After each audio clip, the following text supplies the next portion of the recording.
Okay. Native women are a part of the conversation, that we are here and experience life in the present day, that we are relevant, and we would like to share our contributions to society. And you're going to hear from elected officials, from professionals, from educators.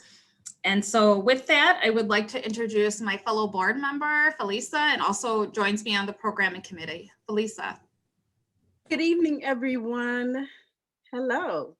So my name is Felisa Paris. I'm getting an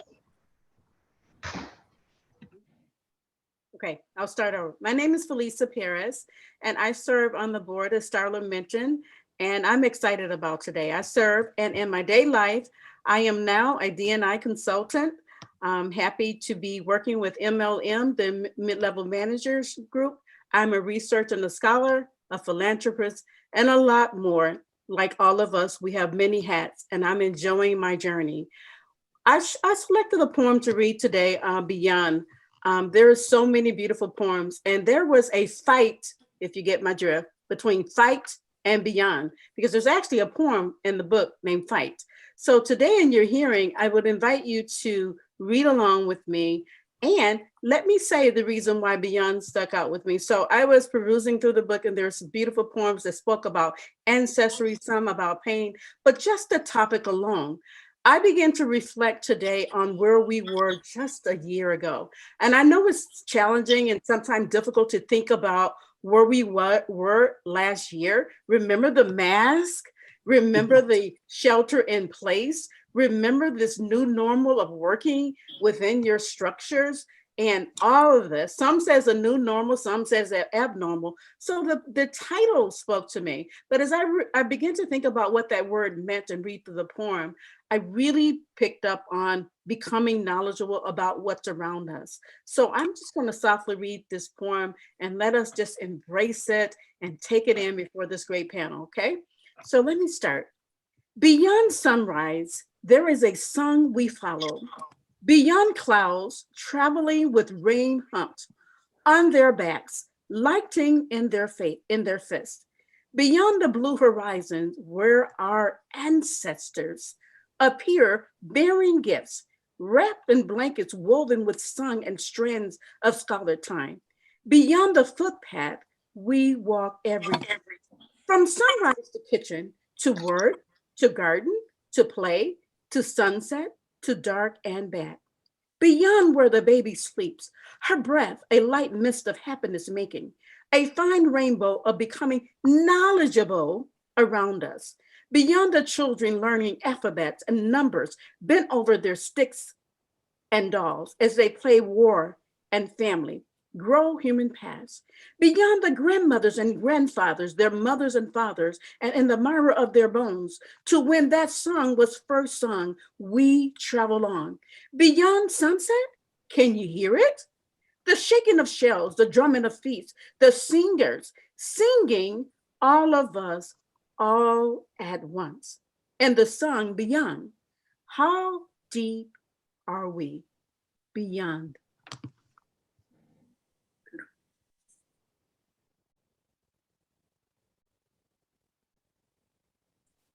Thank you, Felisa. Okay, so I'd like to now transition into our panel discussion. And I'm not going to call on anyone. I just ask that any one of our panelists that would like to introduce themselves in any way that they choose to go ahead and do so. I'll start. Thank you, Starla. Good evening, ladies. It's wonderful to see your beautiful faces, and it's wonderful to share this space with you for this short period of time. I'm really inspired. This morning, I was able to participate on a women's leadership panel for Madison 365, and they had a lot of participants, much like yourself, with the common goal. And so good evening. My name is Shannon Holsey. I am the president of the Stockbridge-Munsee Band of Mohican Indians.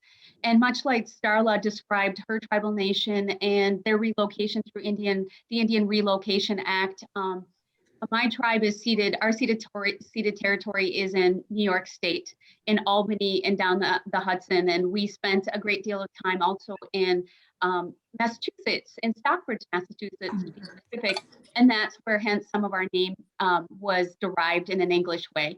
So, and then we came across the Ohio Valley. We were in southern Wisconsin and for a period of time, then to Kaukauna, and we migrated where we know to be now our ceded territory of Shawano County. So I am the tribal president, and I am serving my third term, but I've also been part of our legislation for the past 15 years. I'm not trying to age myself, but I feel really, I feel it right now, you know, so, but there are a lot of, I appreciated what Felicia and everybody said about this pandemic and its evolution and why we need as women to come together collectively to have this robust conversation. It really is that of, I really was so inspired when Starla had said we were going to look at the American Sunrise poems by Joy Harjo. I'm a good friend of her sister, Suzanne. And, you know, Suzanne and I run the same circle. Suzanne is a philanthropist. She's a former tribal leader. She, you know, on both a national level and international level. So my job, much like the ladies here this evening, is very multifaceted. And so we have a lot of different hats that we wear, and it's really complex, but it's really wonderful. I said I'm a jack of all trades, a master of none.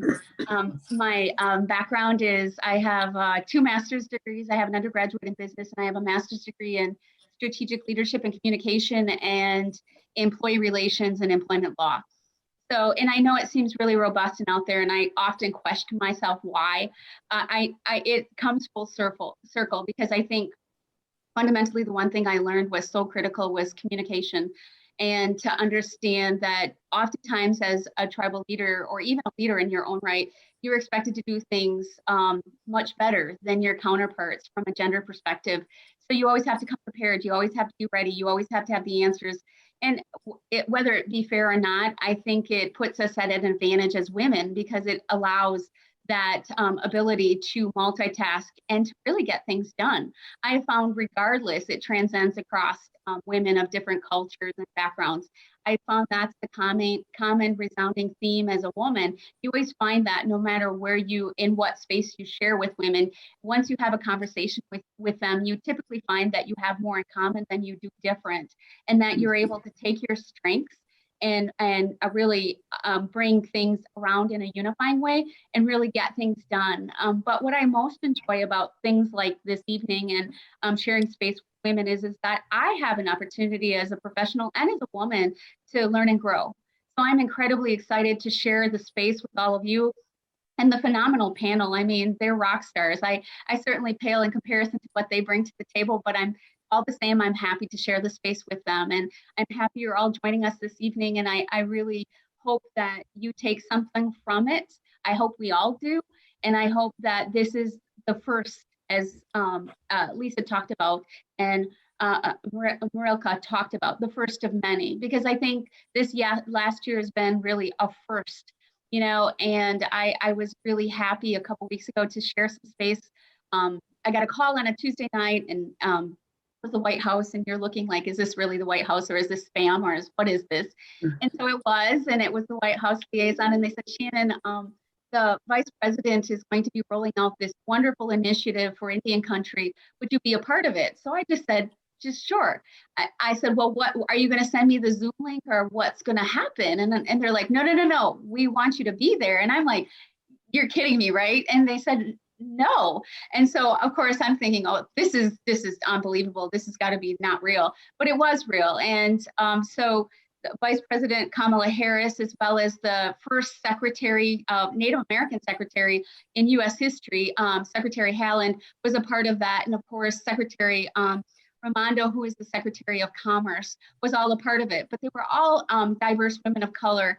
And the goal was to roll out a $1 billion broadband initiative for Indian country. And what was much needed during what Felisa talked about during the pandemic, the much need to support, you know, our children learning from home, us working from home, delivering healthcare and other things that we found, especially in very vulnerable communities like myself, with huge disparities and challenges. So I was very happy to do it. So I'm really here this evening probably to get more than I give, but I'm very happy to be among all of you. And I really hope this is the first of many conversations we have. So thank you so much. I knew I should have went first. I was going to say the same thing.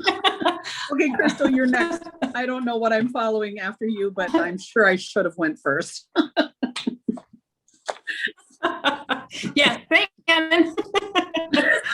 Boże Desznikaz, Grada Ododum, Leona, Mina Black River Falls, Dochbia, Bodway Wadmi, Mina Winnebiago, and Dow.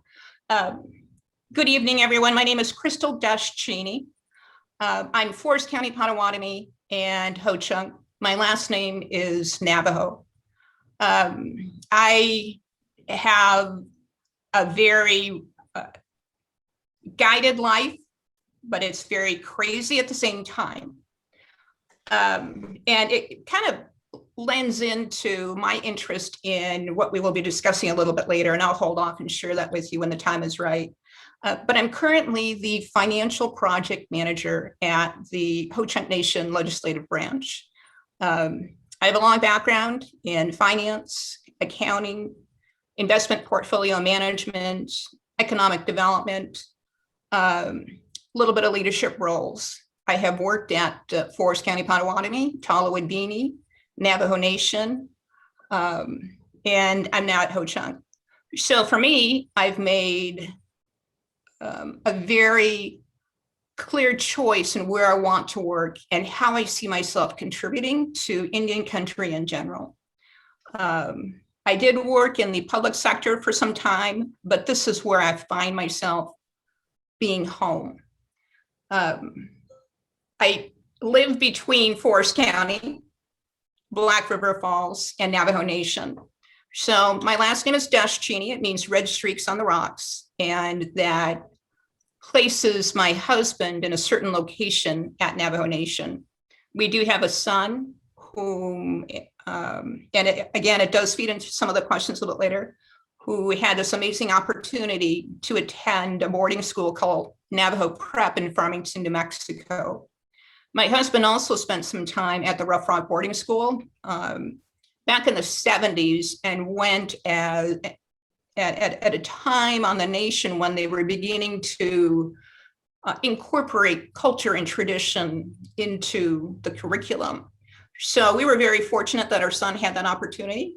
And just given my own background and where I was raised and how I was raised, and we do like to travel a little bit. We're comfortable with how we live, but we needed to ground our son. And we couldn't just, it wasn't okay for me to have my son not know his languages, his cultures and traditions. So as a little boy, he was taught to be able to speak the respective language to the respective grandparent or parents or relatives or family members, and to be aware of the customs that came with all of that. And so for me, as I was learning this too, I had the ability to work and thrive amongst the leaderships with the various nations. So I have always reported directly to the elected officials. I had an incredible opportunity to serve the Navajo Nation president not that long ago. I have served as the CEO for a small nation in Northern California, which was incredible. So for me, this is where I find my home. And I'm always happy to share my home, my travels, my experiences to those that I meet, because I think there's a lot yet to be learned about each other. And so I would like to say thank you, Starla, for inviting me. I look forward to the conversation we're about to begin. So thank you. See, I definitely should have went first. So I'm Marnie King. My Menominee name is Keescanaquatuk, Low Cloud Woman. And that actually when I was given my name, not as a child, but as an adult. And that actually explains who I am as a whole. I was told that it is the low clouds who look over and caretake. And my entire life, I've been a caretaker, helper, fixer, problem solver. That's just been my nature. I'm the oldest of 6 children. I am Oneida, Turtle Clan. I am Menominee. My Menominee side is Bear Clan. I am the granddaughter. My 3rd great grandfather was Chief Oshkosh, the last chief of the Menominee tribe. Most of my family lives on the Menominee Reservation. My last name, King, is an Oneida name. And when my grandfather, as a young boy, moved to the Menominee Reservation to help with Menominee Tribal Enterprises and the logging industry, which is now one of the largest employers on the reservation, he then married Chief Oshkosh's daughter, Relia Oshkosh. Relia and her siblings were boarding school students. We have recently discovered all of the letters between the boarding school and my grandfather about trying to get his children home. They actually gave her out in 6th grade to a family in the country to work for them. She was somehow able to get word back where she was, and our family had to fight to get her home. We got her home, and that's part of our story. A lot of intergenerational trauma in our families. But my mom and my family members around myself were very strong, hardworking people who molded and shaped me and taught me to be the strong person that I am and to persevere, and to always just keep on going. So my story, a little bit different than most. I had no idea what I was going to be when I grew up. We were a military family. I thought I was doing military, but I started working in the nursing home. So I did work at Anna John. I was blessed to be able to work with a lot of the elders, and that always felt like home. And again, that was my caretaking personality, and that was great, but it definitely did not pay the bills. So I worked at 2 nursing homes, one in Green Bay and then also Oneida, and just worked a lot of hours. And I had my daughter, who I think may have joined the call here. So I had to figure out, what am I going to do? And of course, that caretaking personality, thought nursing would be fantastic. So I worked more hours as a nursing assistant, but also added going to nursing school at the same time. And also ended up having my son. Not ended up having, I'm blessed to have both my children. So we then had our son about 4 years after my daughter. And I saw a lot of the nurses leaving the nursing home side of the world and going to this great place called Humana. I didn't know what it was, but the nurses said, no weekends, no holidays. And I said, I'm in. So because the kids were little and I wanted to make sure that we could do weekends and holidays, and family has always been very important, I jumped over to the insurance company side of the world, thus started my insurance career. So I was an underwriter, worked my way up through that corporate side of the world, was happy, thought I was going to stay there. But an opportunity presented itself to run the benefits division of an insurance agency in Southeast Wisconsin. So I packed up. Our family packed up and we moved to Southeast Wisconsin, where I've been ever since. I am assistant vice president now with Hub International, the 4th largest insurance agency globally. When I joined Hub, I quickly realized that we insure a lot of tribal business, and I've always been trying to give back where I can, do what I can. I grew up in using IHS healthcare systems, and so it all just was a natural fit for me. So I am a senior employee benefits consultant tribal-wise with Hub, in addition to my other roles. And so I do work with some organizations across the nation. It's been slowly growing. My kids are now gone. My daughter just finished her master's in New York and has started. She got to New York and realized there's 100,000 urban Native Americans in New York City and no IHS facility. And so she's starting to build. She now has a nonprofit in New York, and she's building on that. She's doing many other things in addition. But so that's just a little bit of my story. My son is 24. He's still trying to find his way in the world. And I'm sure he'll get there, because just like me, I had to figure it out, not right out of high school either. I did teach trails. So I worked with children ages 8 to 12 whose parents were in AODA, and I taught them how to make regalia. I took them on trips and taught them their culture. That was urban youth in Green Bay prior to my insurance career. And I also taught diabetes awareness to elders that were urban Native Americans in the Green Bay area. So my whole work life has collided with what's most important to me in what I do, and that's giving back to my people, in addition to just helping people as a whole. So when I moved to the Milwaukee area, I did join a board of directors for a youth leadership organization, Urban Underground. I've been working with them for years. Pearls for Teen Girls. We work on keeping teen pregnancy low and helping those girls. We have 100% college success to get them off to college. I help with fund development. I help with planning committees for fundraising. I also joined the Skylight Theater board of directors, planning committees. Again, see the theme, Marnie's helping. I love supporting and giving back. So that, I guess, is pretty much it. I'm now empty nest, but I do have a very spoiled dog at home, and I'm blessed to be able to have gotten through this whole pandemic and still working and still giving back and helping. So I really appreciate the time here today and being in community with everyone here. Gwetch, Marnie, thank you.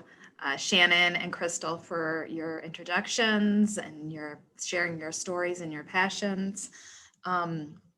We did craft a series of questions to sort of bring us through these issues and topics. So we're going to get into that right now. And I will start with, and please, anyone on the panel, feel free, whoever feels like that resonates with them or they'd like to answer, please go ahead. There's no format other than that for this. But I'll start with, which poem is your favorite, and why does it resonate with you? I can take that one. Road was the poem that made me cry.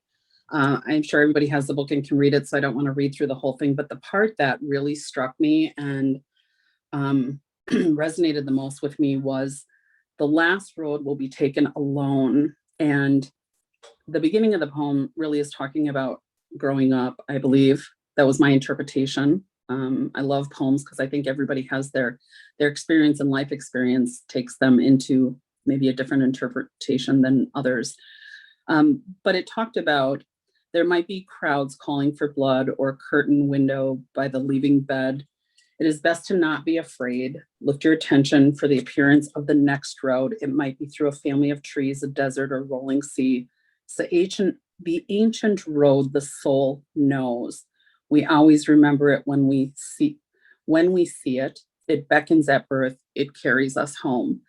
And my interpretation and what I felt internally was that it is the road back to who we are, our ancestors, and we will truly be home once we're there. So that was just really powerful for me.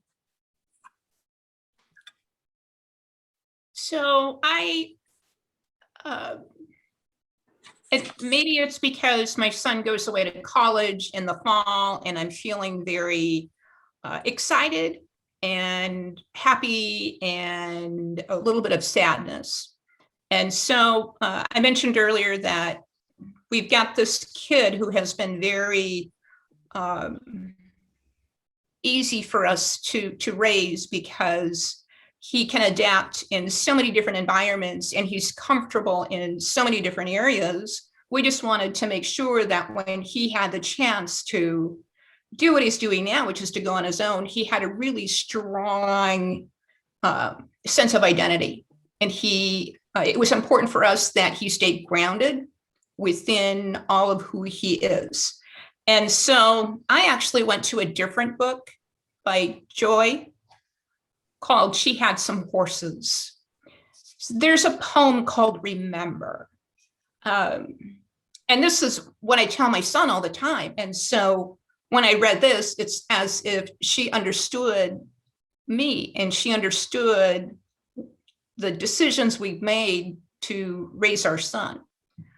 Remember the sky that you were born under. Know each of the stars' stories. Remember the moon, know who she is. Remember the sun's birth at dawn, that is the strongest point of time. Remember sundown and the giving away tonight. Remember your birth, how your mother struggled to give you form and breath. You are evidence of her life and her mother's and hers. Remember your father, he is your life also. Remember the earth whose skin you are. Red earth, black earth, yellow earth, white earth, brown earth. We are earths. Remember the plants, trees, animal life who all have their tribes, their families, their histories too. Talk to them, listen to them. They are alive poems. Remember the wind, remember her voice. She knows the origins of this universe. Remember you are all people and all people are you. Remember you are this universe and this universe is you. Remember all is in motion, is growing, is you. Remember language comes from this. Remember the dance language is, that life is, remember. And so I also found it very moving just as a mom. We are that source of life to our sons, our daughters, to the next generation. But they also have to remember, and the only way they remember is if we ground them in the stories that we were raised with. So I found this very powerful, very moving, and I hope you have the opportunity to grab a copy, read it again, and I'm hoping that you will also remember. Thank you, Crystal. For me, it was Break My Heart. And what it really talked about, for me, language is so important. And especially for Miss Harjo, you know, it just reminds us that it's not just something that lies beyond our limits, but it also reminds us of things we learn and actively partake in. And it's really a living thing, right? Words matter, things matter, actions matter.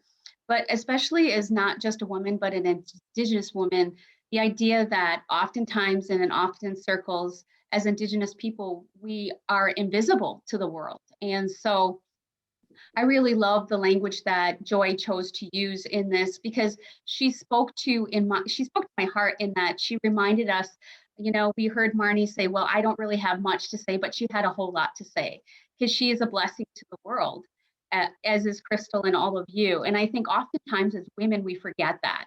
You know, we're so busy taking care of everybody else that we forget to love ourselves.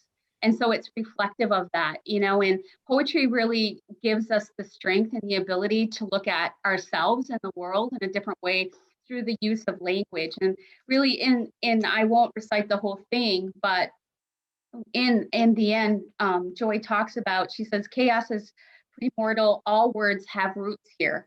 You can never sleep again, though you will never stop dreaming.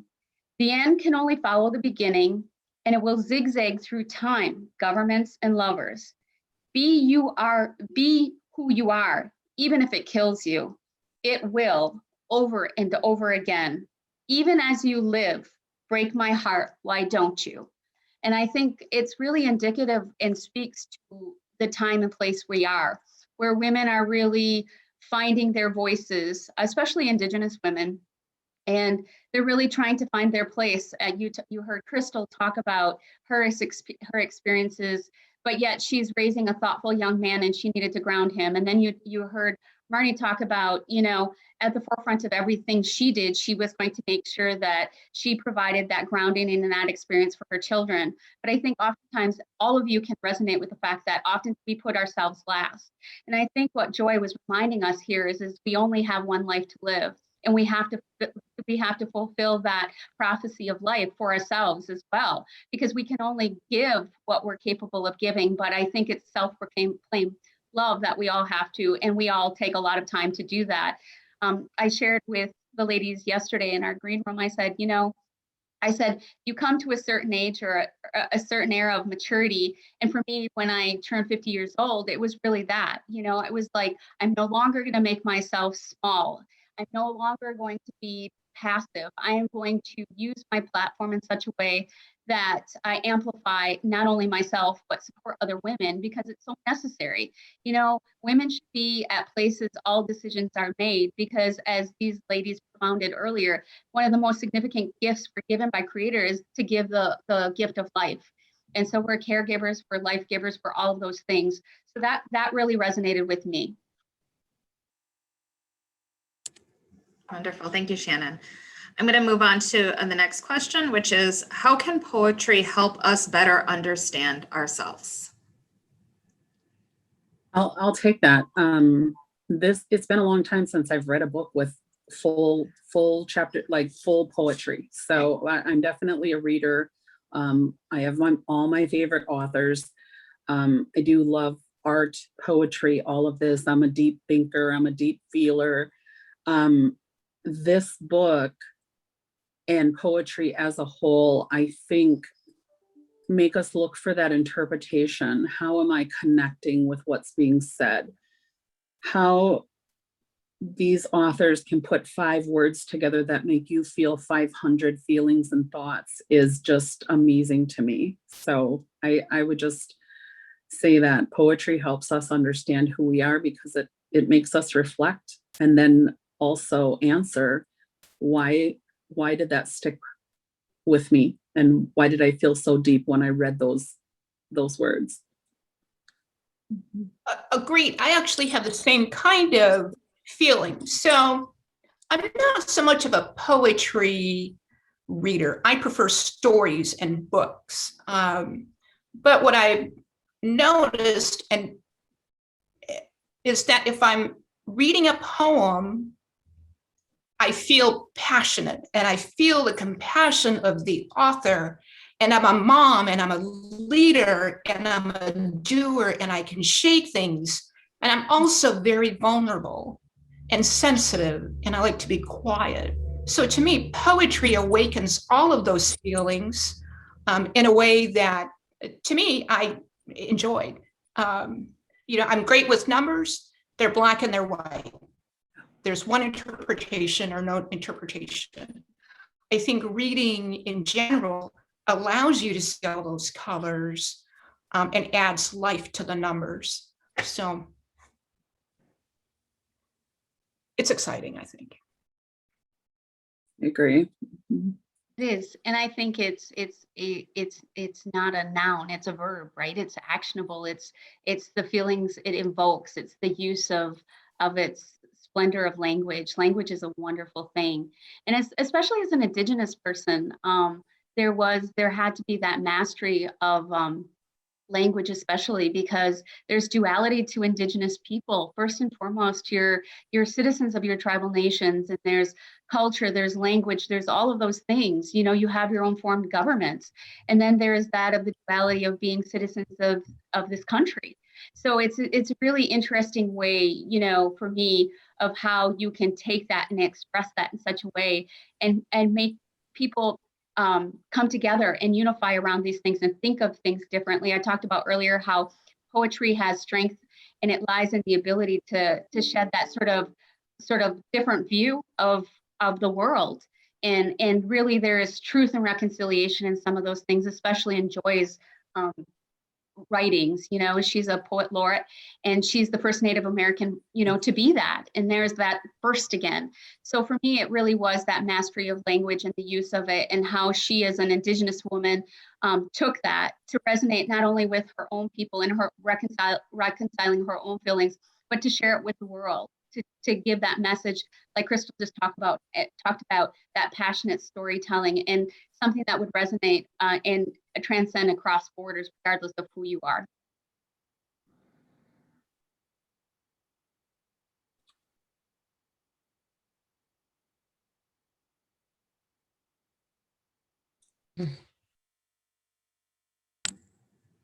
I just realized I was on mute. Shannon, thank you. I completely agree. I think that as Native people, we live in a world where everything's animate. And I think with poetry, everything is imbued with energy, and it's sacred. And it's one of the places that you can kind of see that. The poem that resonated with me was Washing My Mother's Body. And it was so powerful that I had to put it down. I could not read it in one take. I explained that my mother was stolen as a child, and she did not know she was a Native girl. The only indication that she knew that she was a Native girl was because the people that took her, also Marnie, for work, and was because they always called her a squaw. And that's how she knew she was a Native little girl. And so it completely severed her tie. And she held a lot of guilt and resentment, and still does, from the pain and guilt with that experience, growing up in that way without love. And so I think that, generally, if we are healing as a people, these are things that happened and are still happening and unfolding. And so I really like, Marnie, that you said that I'm a caretaker. I often will say that, and I know within the constructs of Western society, it's really strange for me to see I'm a healer, right? I always said that if there was anything I would have been had I lived amongst our ancestors, I feel Yes. that I would have been a healer. I truly feel that to my heart. Yes, yes. So that's what I like about poetry. I feel like it's very close to the Native way that we see things and live. Throughout this poem, she kind of talks about the blanket that kept her mother warm, the bar of soap that washed her mother's face. We don't just care for things are not, they care for us as well, right? And they have energy, and they're sacred, and that's how we live. And so that's especially why I love poetry. I'll get into the next question. What role does someone like Joy play in advancing the understanding of Native people? Well, for me, I think it was the way she expressed and used language, or the confines of it.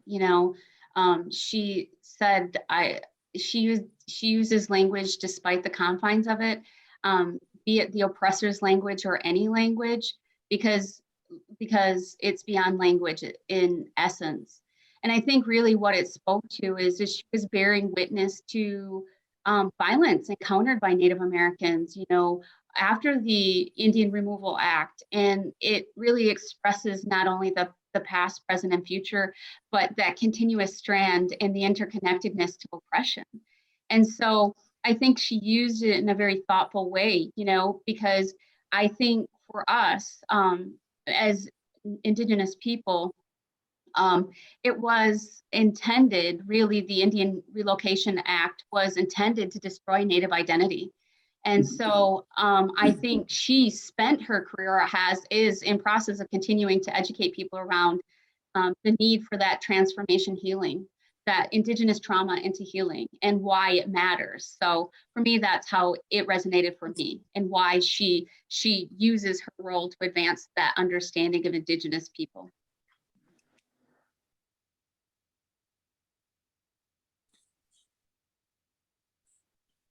I would add that Or issue that is at the forefront today is most important to any one of you, and why? So I'll take this one as well. The biggest issue for me, I think at this point, is MMIW. So the murdered and missing Indigenous women is huge. We actually have Ingrid Washington is our cousin who some may not be familiar with, but I do encourage you to read about her work. She was in Colombia. She was captured by the FARC guerrilla, and she did pass. It's a hard story to tell, but her life was about advancing women, Indigenous women in particular. She gave her life to the work, but she is one of our murdered and missing Indigenous women. So this issue, I am so glad, is at the forefront of society right now. I think that we're getting more recognition, more understanding the violence that does happen to our women and our men. I just think that it has been time. So it's hard for me to say, oh, I'm so thankful that it's here, because it should have been a long time ago. But at the same time, I'm just grateful that it is finally being addressed.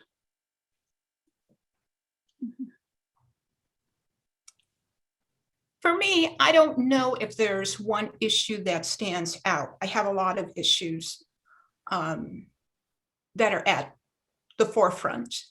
I see my son, a young man, he's 6'3" and has long hair. He's clearly Native, but is treated indifferently because of his appearance. I'm not quite sure if the identity we have is readily accepted. Why don't people know what a Navajo bun is? It's a CA. Doesn't everybody know that? Why is it so unique? Why is it so different that when he jumps on an airplane, security will check his bun or check my husband's? So for me, identity is still something that is, it shouldn't be so uncomfortable. It should be very comfortable, and we should all accept and embrace the other despite their appearance or despite how different they might be from us. So that's one issue. The one issue that I'm dealing with and have been dealing with for the past year and a half has been the CARES or the ARPA funding. I'm not quite sure if the ARPA funding was fair, and the way that it was presented to tribes or presented to Indian country was done in a manner that I thought infringed upon our sovereignty, simply because they didn't trust Natives to determine how many there are of us. I thought it was very unfair that states were still given an opportunity to manage funds on their own, but tribes weren't. So does that mean that I'm not qualified? I've been doing this for a lot of years. I sat for the CFA. But why weren't we acknowledged as having that skill set to be able to do this? And so with the ARPA, it got a little bit better, but it's not what I would like to see. And so to me, these pools of funds, yeah, great. They came out as a result of COVID. I don't know if these funds were given to us in a timely manner because we needed this shot in the arm 100 years ago, 50 years ago, 25 years ago. And so now we have a lot of catch up to do. But the way it came to tribes, I thought was very unfair, very unjust. And so I've been passionate about listening to other leaders, the other Shannons, the other tribal nations as they fought hard for what little assistance was received. Very scary time for us because my husband and my son were out at Navajo Nation during the pandemic and during the time when they literally ran out of supplies and groceries. I had no choice but to load up. I actually went and bought a bigger SUV so I could transport goods down south to my immediate family, to my extended family, so that they would have a short amount of basic staples for a few days.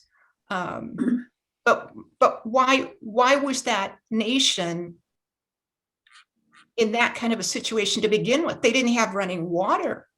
I mean, it's almost unheard of. And so, yeah, now I live in a couple of great homes. I have running water here. They didn't have running water, and we did live in a home, and it wasn't 20 years ago, it wasn't 30 years ago. A couple of years ago, we lived in a home without any running water down at Navajo Nation. We had satellite TV because we had a generator. We cooked out on the open fire because we didn't have the gas lines running to the house yet. But that's life. And I'm not quite sure why tribes were allowed to get there. And so for me, I've got some pressing issues on the forefront. But what I like about Joy's poems is that she takes those challenges and she allows us to at least digest those challenges and then offers ways to look at things differently. Because I don't want to be the angry,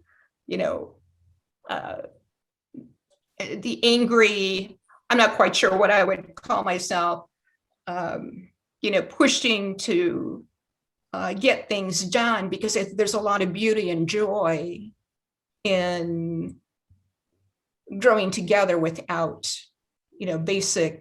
basic necessities. So, but I think for me right now, those are my pressing issues. It really is about identity. When I grew up in northern Wisconsin, which I still think is a little bit racist. There's a lack of diversity. And I didn't have a positive image of me, but with my son, I had the opportunity to help create that positive image. And even now, it's much later, it's still a big challenge to do that. So we've got a whole generation of young people. They're smart. They are multilingual. My son speaks 4 languages, not including English. And they are ready, but I need to figure out how to break down these other hurdles that are there so that he's got a stronger platform in which to stand. So I think there's a lot of stuff going on in Indian country.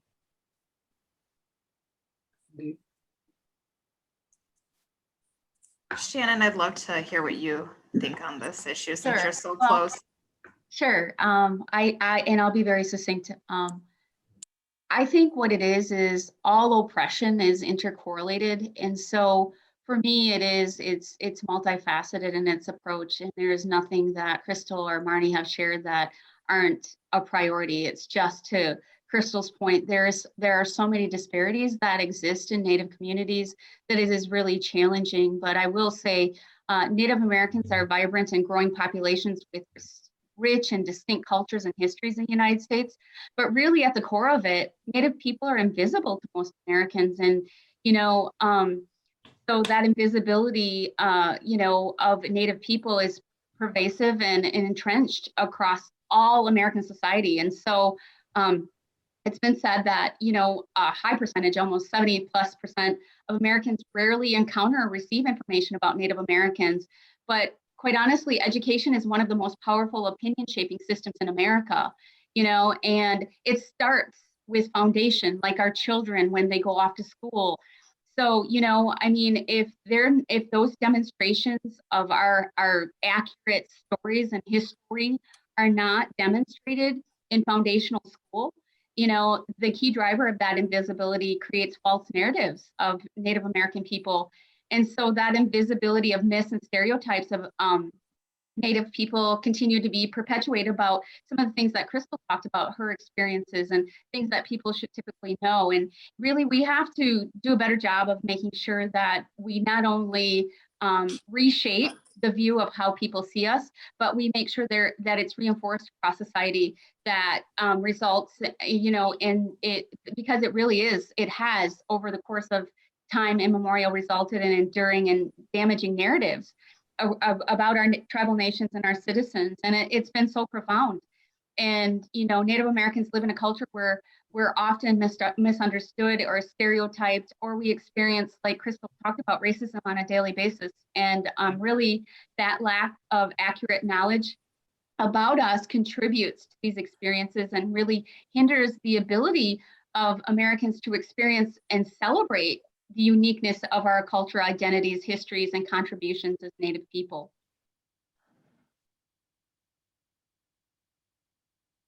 I agree, Shannon. And I think every topic that each of you brought up kind of is interconnected, right? The invisibility definitely plays into the MMIW dilemma and the hypersexualization of Native women. I think that because we are not seen as a progressive society by Western standards, that we are not included in the conversation and leadership and education.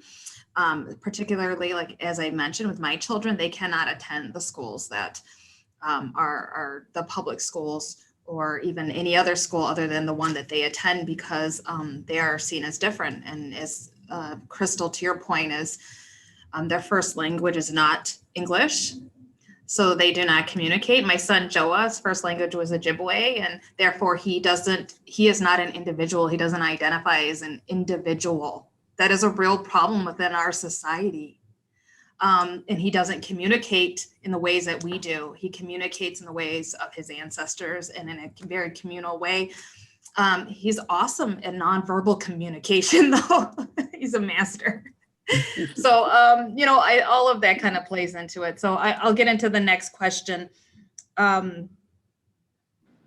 So recently in the news, of course, we've heard about and my friend Lisa here would hate for me to call them schools, because certainly they were not schools. The boarding schools in this nation, the residential schools in Canada.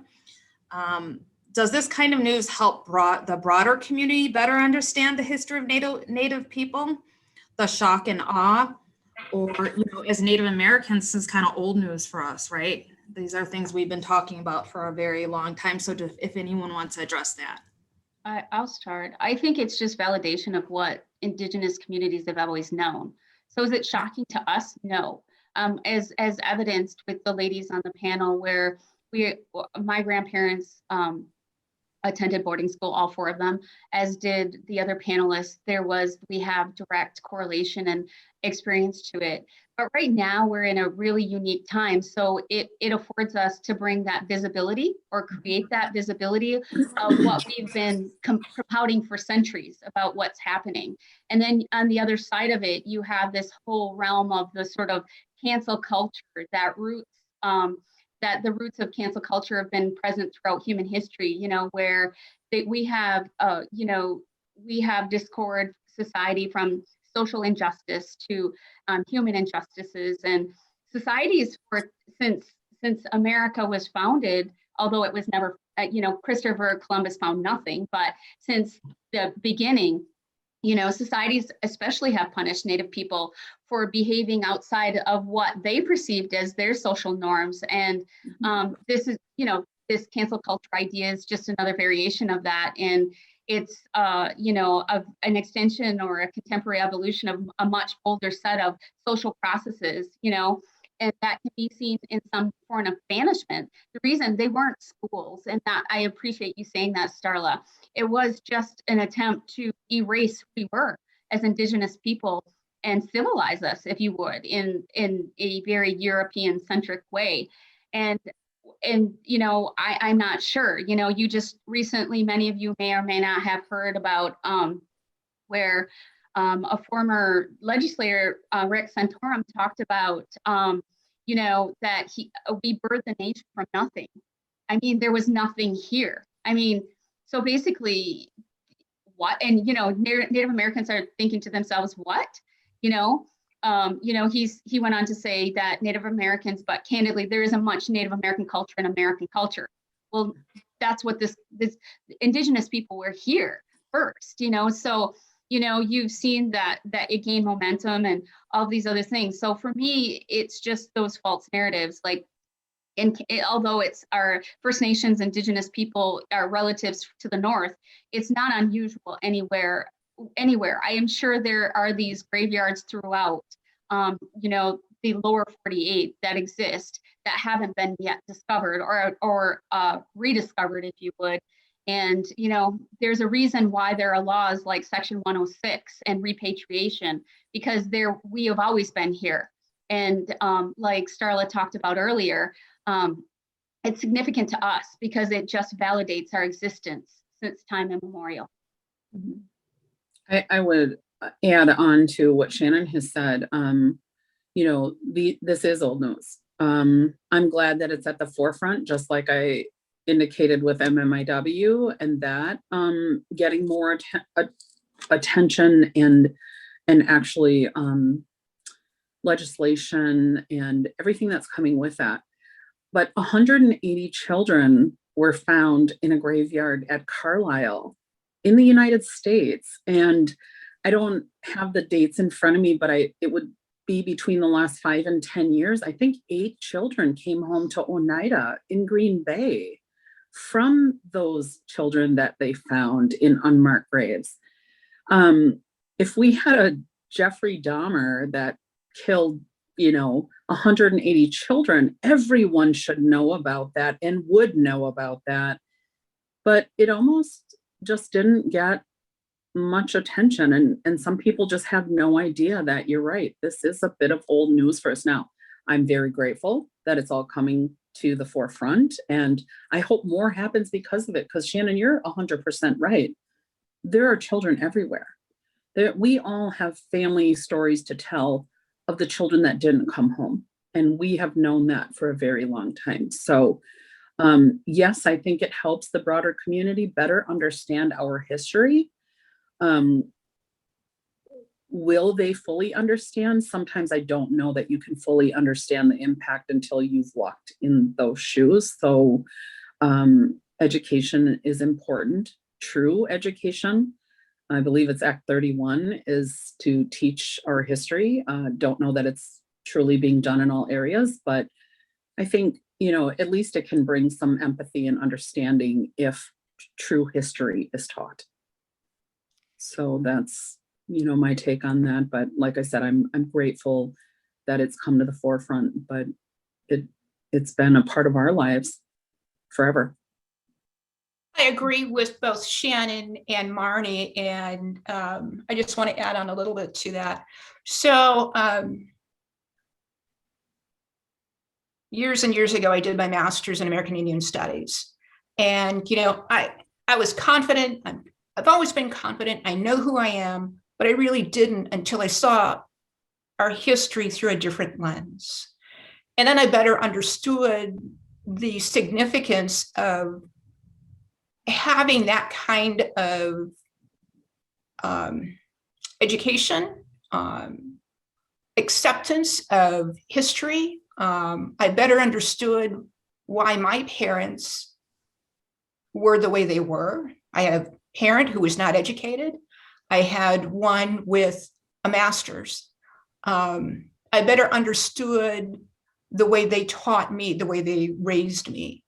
And so what I found challenging was that there was this long period of time in my own life when I didn't have that to help me stay planted. And so I think I'm very fortunate. My son, I mentioned a little earlier, attended a couple of different schools. When he graduated from the 3rd grade, we made the decision to put him into an immersion school out at Navajo. It was called the Neba Olta. There was a sign at the front door that said, "Leave your English here." Mm-hmm. And I am not very good in Navajo, but the staff helped me communicate when I needed to pick up my son. When he received awards, it was all done in Navajo. He learned Yebache, he learned the songs. He was taught English and math in Navajo. He was taught his history. They were taught about Huelva or the Long Walk. They knew Fort Sumner. Kit Carson is not a hero by any means. They understood that because of Canyon de Chelly. He then went on to mid school. They didn't teach as much Navajo there. And then when he was 13, he wanted to go to Navajo Prep. At Navajo Prep, he was able to continue his studies in Navajo. And the curriculum was designed around Navajo, the language, the culture, the history, the customs, the way of life. So I would say maybe mid high school, I actually thought he I don't know, he had an accident of some kind. But never once did I become afraid, or never once was I afraid of who was going to help him or who was going to assist him or put a Band-Aid on his injury. I knew that they would care for him in a manner that I would care for him as a mom or as a parent. And so when I heard about the tragic events in Canada, I couldn't imagine the moms or the dads or the parents or the family members of those young children. I think for me, it brought back more of those memories of what my own history didn't teach. So like Shannon, like Marnie, we've already known this. We've known it for years. We've had these stories shared with us by our parents, our grandparents, our families. We knew it, but the rest of society didn't know it. And if they knew it, they didn't acknowledge it. And if they didn't acknowledge it, they did it for a purpose and for a reason. Well, now this places us back into an arena to where, yeah, you know, we are still here and we have lived through that and we're thriving.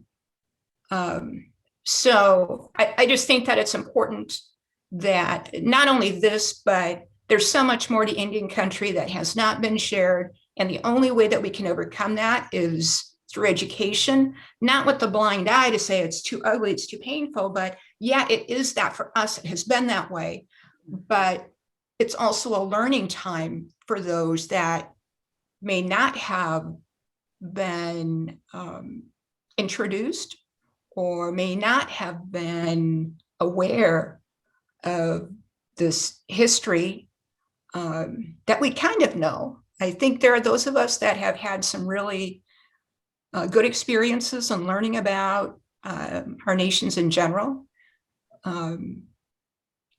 But, you know, I just wish that others could share. And yeah, it's going to be hurtful. I get that.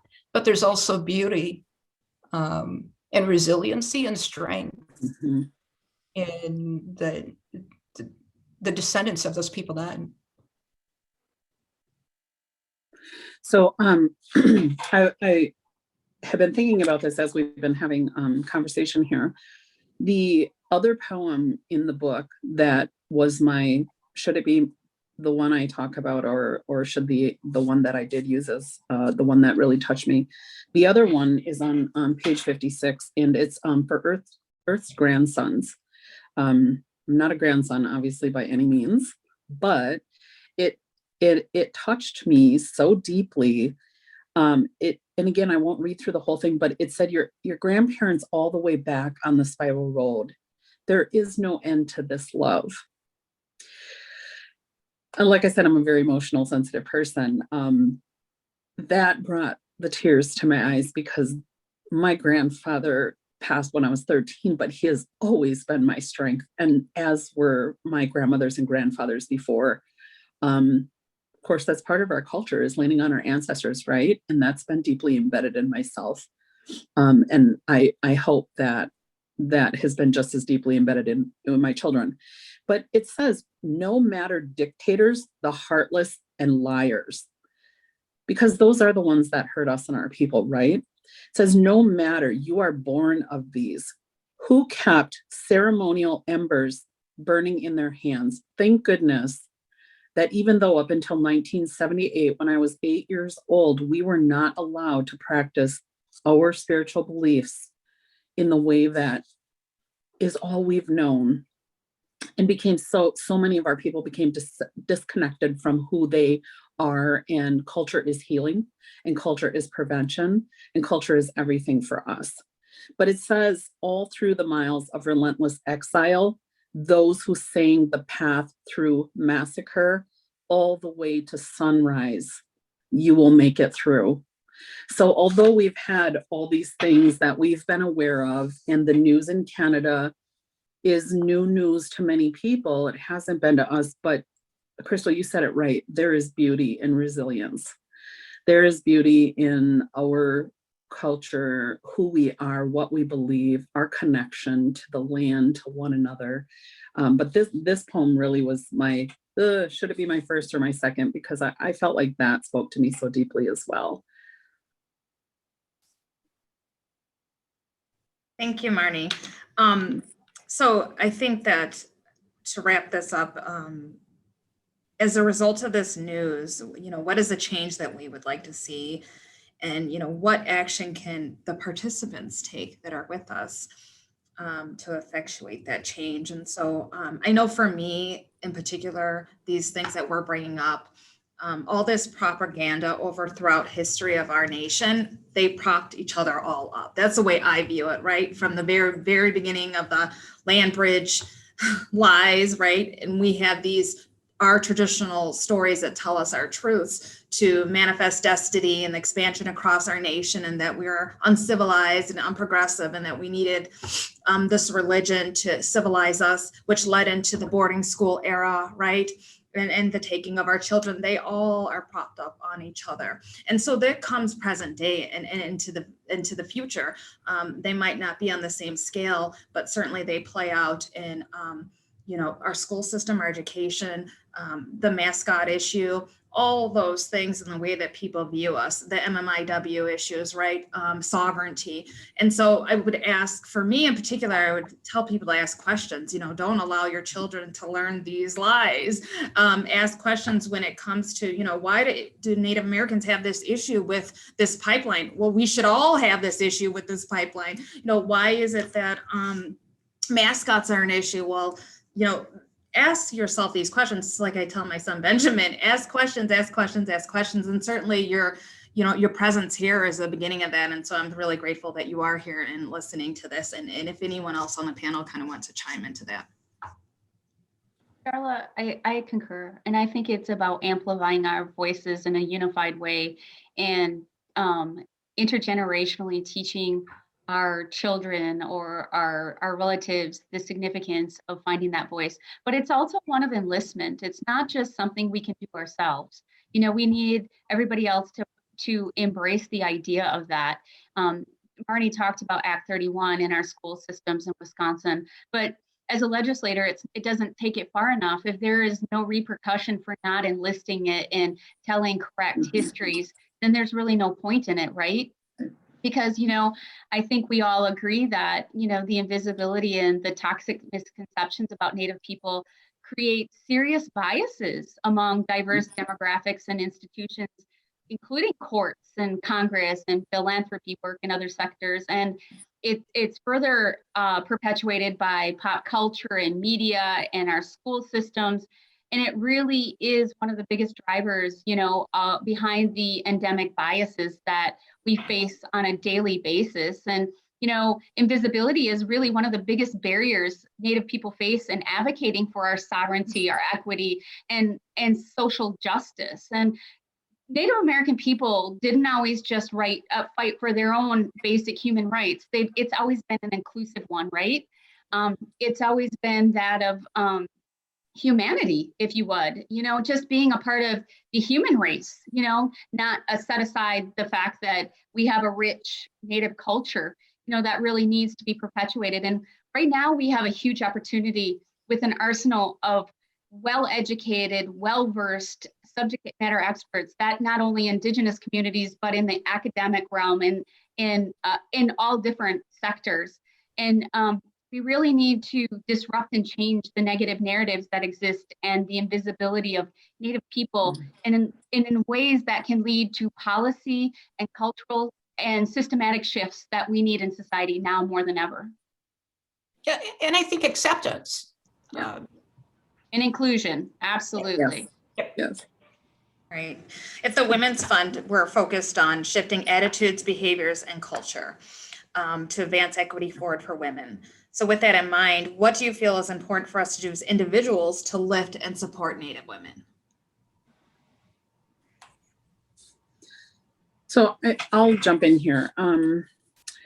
When I first moved to Milwaukee, I had a friend who had a nonprofit she was launching out of her home, and she didn't live in the best area at all. She does live in one of the worst crime-ridden zip codes in Milwaukee.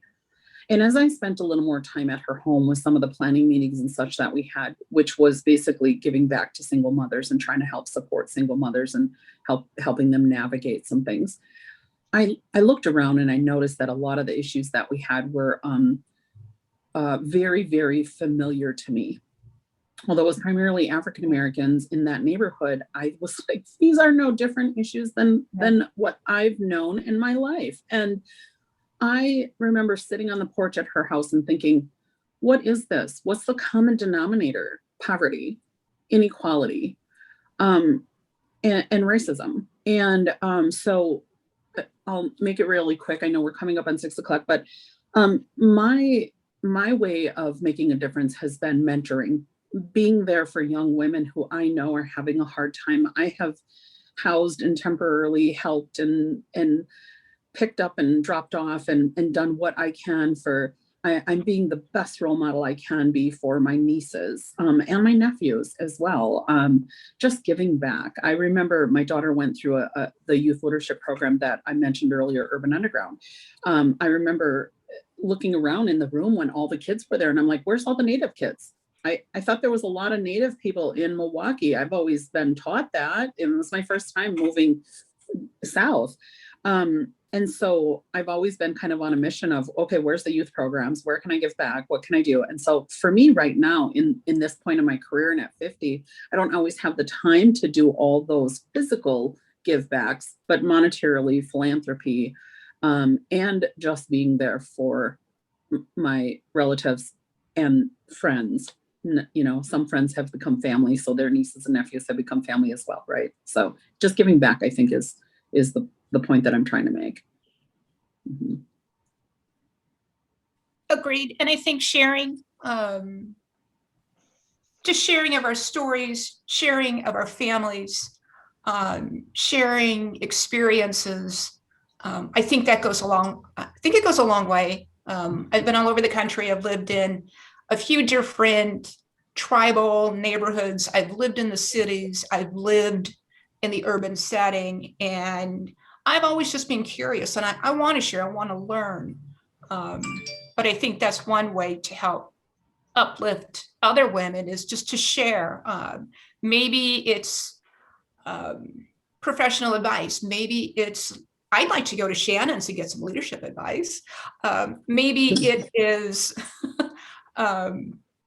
sharing of our four-legged friends that we were doing earlier, because I think that it establishes a connection and it provides a few minutes in which you belong. And I think that when you are planted, you feel like you belong. And I think that's one way to uplift others. I would quickly add too, just very quickly, that I'm so happy we're having this conversation.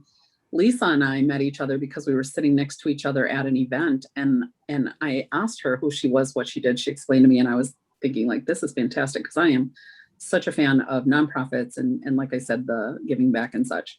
And so it was my first question is, do you have any Native women on your board? Can I help you? Can I help facilitate that? And so that's another way, and I digress, but that's another way, making sure that we are at the tables. Yeah, I agree. The way that I do it is really going back to my traditional role. And in my introduction, I said, you know, my name is Wabangijikwe, and that means that's my spirit name. So while everything else drops off as a, you know, Starla Thompson, that is who I am at my core. As a healer, Marnie is your caretaker. and I think that focusing that is what grounds me and what I look to do in life and progress forward. So that's just a little bit. Lisa, I know we're running out of time. Yeah. Do you want to add last remarks quickly? Yes, thank you, Starla, and thank you. Wonderful discussion. Really appreciate everything that you shared, Crystal, Shannon, and Marnie, and Starla, you as well. Of course, you know, it's always most important that we hear the voices from the people who have the voice. So you have the lived experiences, you have the perspective. So we're so happy and just proud and feel privileged that you joined us today. And we're so vulnerable with all of your stories, your personal stories, and the perspectives you all carry.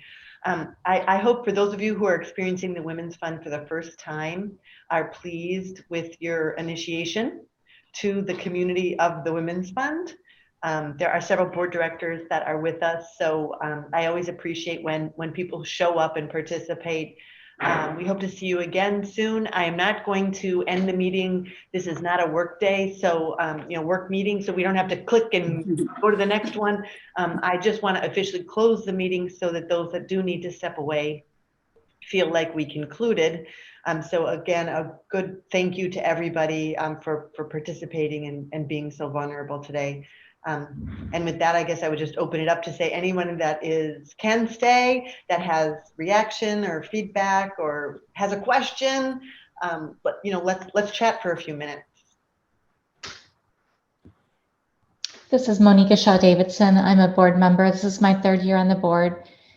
And I don't think we've ever had a better community talk back.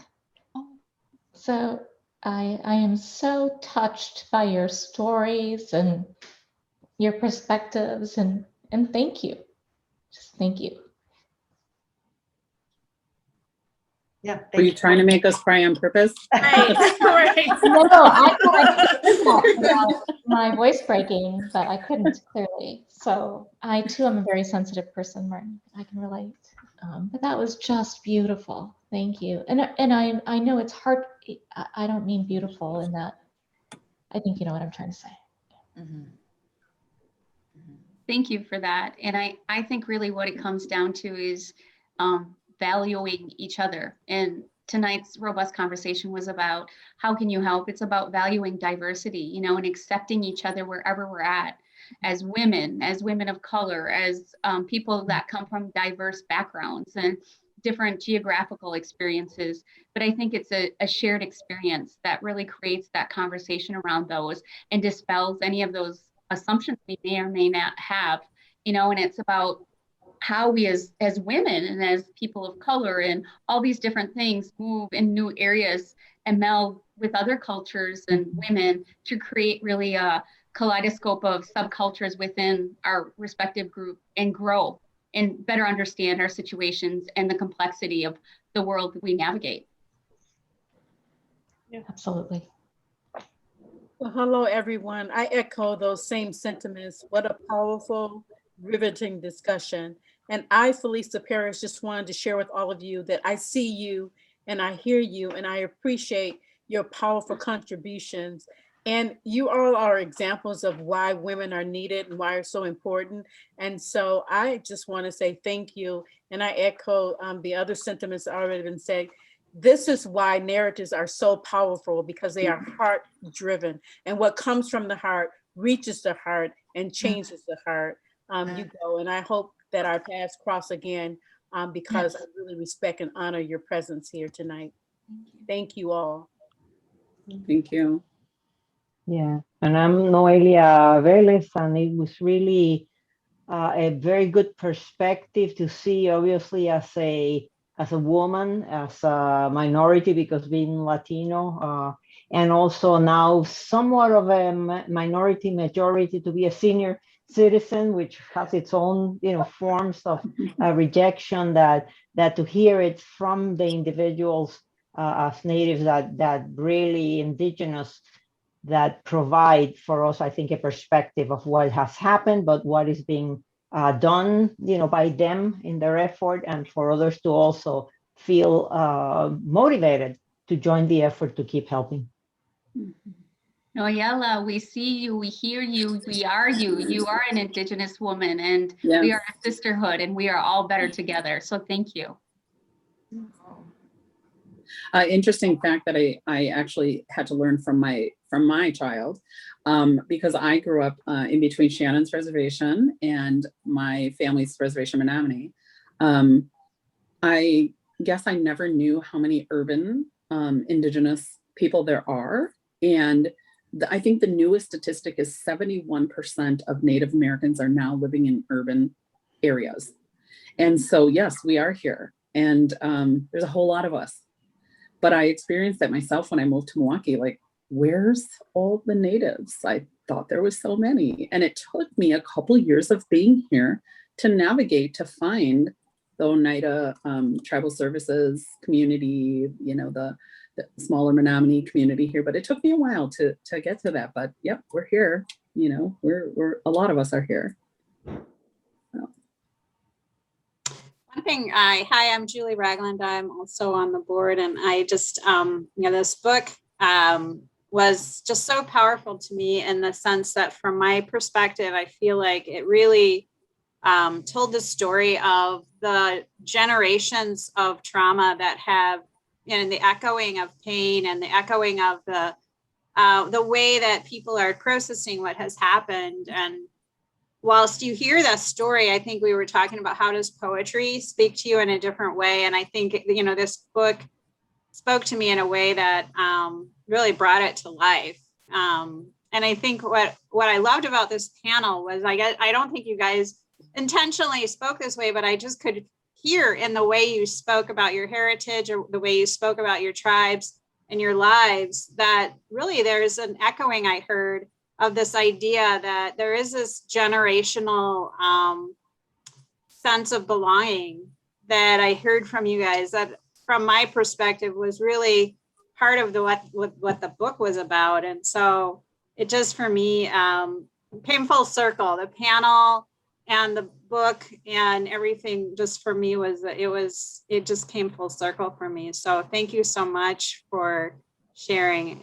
It was powerful to me. Wonderful. Someone else did someone have a favorite poem that they want to talk about or put out there?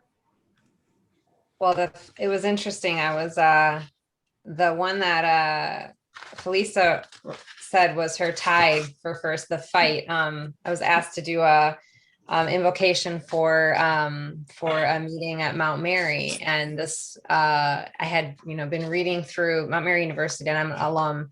It's my alma mater, and I had been reading this, and I thought, I mean, this poem is so beautiful and perfect, and really speaks to that battle that is passed from generation to generation, and that I think also the value of gender, because sometimes we think of war as the masculine and peace as the female, and this poem speaks to the value of both of those gender qualities in our progress.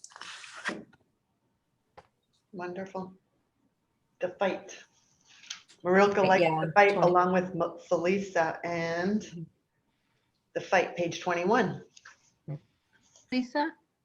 Yeah. Or Starla, I need to get going, but I just want to leave last thoughts, and just from a huge ennui from me, and allowing me to share the space this evening with such incredible, inspiring women. And I always tell people, I always try to be positive and uplifting and amplifying, but I always say, to strong women, may we know them, may we love them, may we support them, and may we raise them. And may we all intersect in the coming years and days, and continue to amplify women in our communities. And we're going to change this dynamic, and we're going to be having a much different conversation real soon. I promise you that. With people like yourself, we are going to be the change in which we want to see in the world. And I guarantee that. So I just want to say thank you so much for allowing me to be here this evening. And thank you for allowing me to connect to old friends and make new ones, and huge Anishik. So thank you so much, ladies. It was so nice being here. And I have to get on because I have another board meeting, but I will talk to you all soon. Be well. Yeah, take Bless care. Shannon. Take care.